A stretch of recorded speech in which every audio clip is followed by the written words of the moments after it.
Leetcode Biweekly Context 167. Question number 2.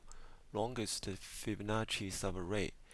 Since this subarray is continuous non-empty subsequence, then maybe we can use a sliding window and moving it to the right.